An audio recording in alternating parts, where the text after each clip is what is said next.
तो अस्सलाम वालेकुम दोस्तों, लर्न एंड अर्न के यूट्यूब चैनल में खुशामदीद। आज हम देखेंगे लैंग्वेज प्रोसेसिंग सिस्टम को देखेंगे असेंबली लैंग्वेज में। हम देखेंगे किस तरह हमारी लैंग्वेज प्रोसेस होती है। तो हम बाकायदा अपनी वीडियो का आगाज़ करते हैं और टाइम ज़ाया किए बगैर देखते हैं। तो दोस्तों, जिस चीज़ को हम सबसे पहले देखेंगे वो हमारा है सोर्स प्रोग्राम। अगर मैं यहाँ पे आपको बताऊँ कि जो हमारा सोर्स प्रोग्राम होता है, ये हमारा वो कोड होता है जिसको हम लिखते हैं।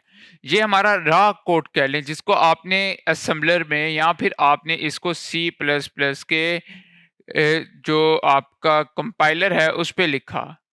ये आपका वो सोर्स कोड है। आप लोगों ने कोड लिख लिया, अब उस कोड में कुछ गलतियां होंगी, कुछ डिफरेंट एरर्स होंगे, मसले होंगे, हमने वो लिख लिया।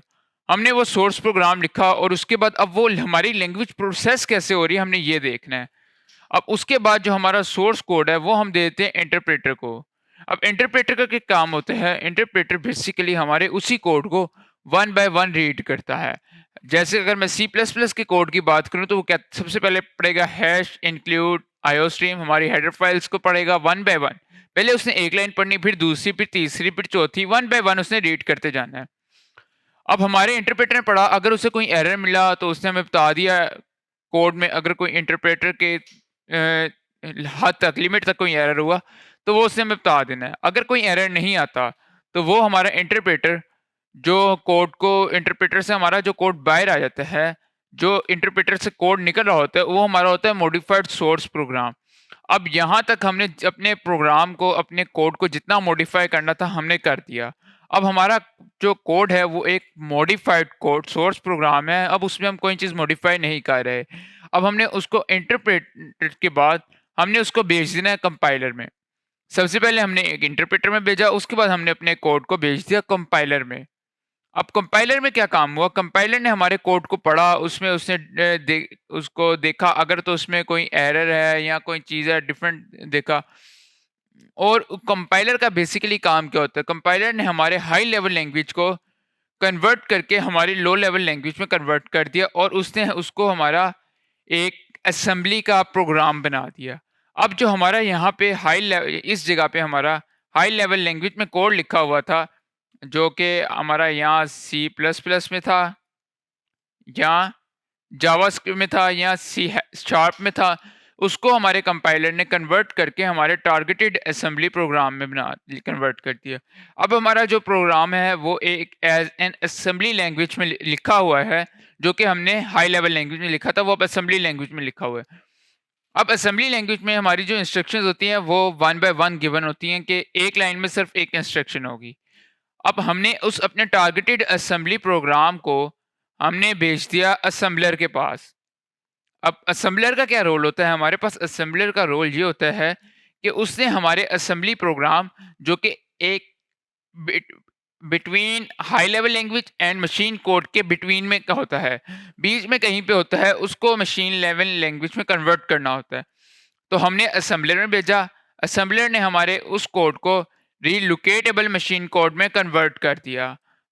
अब हमारा जो कोड है वो इन फॉर्म ऑफ 0 1 की तरफ जा रहा है। तो जब हमारे असेंबलर ने उसको फुल लो लेवल लैंग्वेज में कन्वर्ट कर दिया, फिर हमने उसको लिंकर में से गुजारा। लिंकर क्या है? लिंकर हमारे पास आ जाती है, लाइब्रेरी फाइल्स आ जाती हैं, जिस तरह हम हैश इंक्लूड वगैरह में लाइब्रेरी फाइल्स ऐड करते थे, जो कि हमारी हेडर फाइल्स होती थी, जैसे आईओ स्ट्रीम हो गई, कॉनियो डॉट एच हो गया।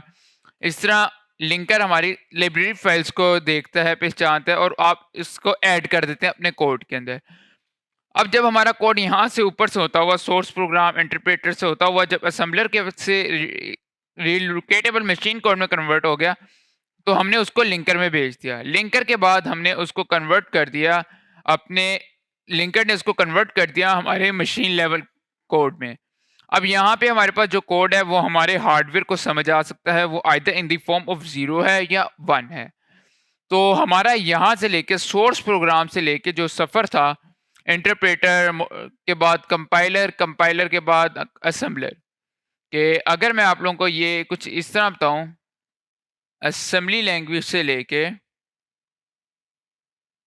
सबसे पहले हमने अपने सोर्स प्रोग्राम को भेजा इंटरप्रेटर में, इंटरप्रेटर से हमारा निकल आया मॉडिफाइड सोर्स प्रोग्राम।